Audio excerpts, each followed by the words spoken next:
Banjir bandang yang menimpa suatu negeri mengingatkan kita pada kisah Nabi Nuh alaihi salam. Nabi Nuh alaihi salam merupakan nabi yang melakukan dakwah selama 500 tahun dan meninggal di usia 950 tahun. Nabi Nuh alaihi salam diutus oleh Allah Subhanahu wa Ta'ala di antara kaum penyembah berhala. Mereka yakin bahwa menyembah berhala dapat membawa kebaikan dan menolak bala. Nabi Nuh alaihi salam berdakwah dengan sekuat tenaga kepada kaumnya yang keras kepala. Namun demikian, selama berdakwah ia hanya mendapatkan 70 hingga 80 pengikut saja. Allah Subhanahu wa Ta'ala berfirman dalam Quran Surah Nuh 71 ayat 1-7 yang artinya, "Sesungguhnya kami telah mengutus Nuh kepada kaumnya dengan perintah, berilah kaummu peringatan sebelum datang kepadanya azab yang pedih." Dia, Nuh, berkata, "Wahai kaumku, sesungguhnya aku ini seorang pemberi peringatan yang menjelaskan kepada kamu, yaitu, sembahlah Allah, bertakwalah kepadanya dan taatlah kepadaku. Niscaya Dia mengampuni sebagian dosa-dosamu dan menangguhkan kamu, memanjangkan umurmu, sampai pada batas waktu yang ditentukan. Sungguh, ketetapan Allah itu apabila telah datang tidak dapat ditunda, seandainya kamu mengetahui."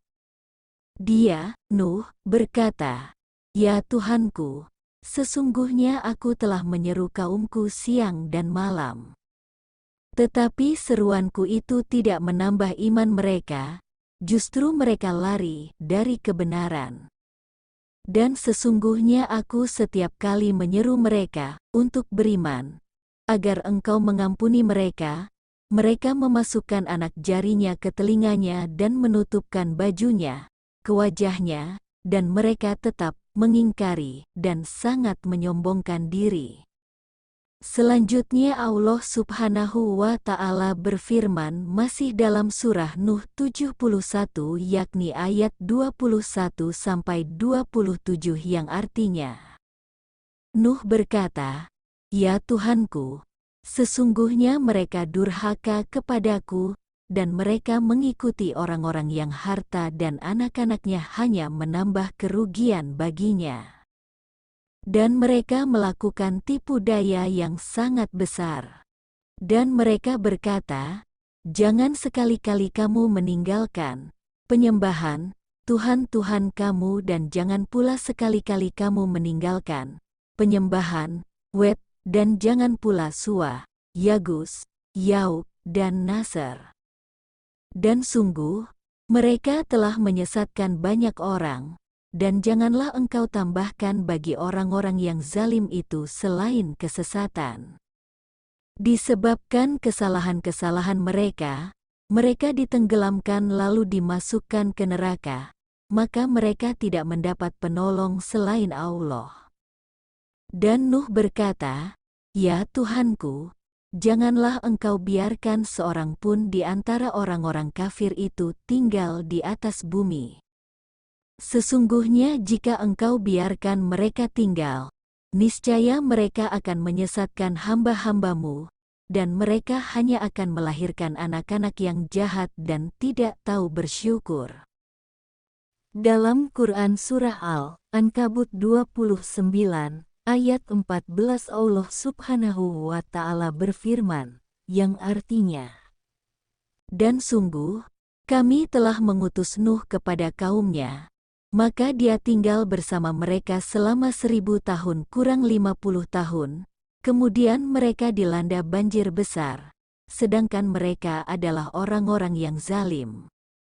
Dan dalam Quran Surah Al-Ankabut 29, ayat 15 Allah Subhanahu wa Ta'ala berfirman, artinya, "Maka kami selamatkan Nuh dan orang-orang yang berada di kapal itu, dan kami jadikan peristiwa itu sebagai pelajaran bagi semua manusia." Allah Subhanahu wa Ta'ala berfirman dalam Quran Surah Al-Anfal 8 ayat 22, yang artinya, sesungguhnya makhluk bergerak yang bernyawa yang paling buruk dalam pandangan Allah ialah mereka yang tuli dan bisu, tidak mendengar dan memahami kebenaran, yaitu orang-orang yang tidak mengerti. Dan Allah Subhanahu wa Ta'ala berfirman dalam surah Al-A'raf 7 ayat 179 yang artinya, dan sungguh akan kami isi neraka jahanam banyak dari kalangan jin dan manusia. Mereka memiliki hati, tetapi tidak dipergunakannya untuk memahami ayat-ayat Allah, dan mereka memiliki mata tetapi tidak dipergunakannya untuk melihat tanda-tanda kekuasaan Allah, dan mereka mempunyai telinga tetapi tidak dipergunakannya untuk mendengarkan ayat-ayat Allah. Mereka seperti hewan ternak, bahkan lebih sesat lagi. Mereka itulah orang-orang yang lengah. Wahai hamba Allah, sejatinya setan telah menyesatkan kepada banyak manusia agar tidak menyembah Allah, membuat sesuatu yang buruk terasa indah dan menyenangkan, sedang engkau tidak menyadari atas perbuatan setan itu, seolah-olah semua keburukan yang kau lakukan itu datang dari pikiranmu sendiri. Maka sadarlah dan berhijrahlah sebelum maut menghampirimu. Maha benar Allah dengan segala firman-Nya. Semoga bermanfaat. Terima kasih.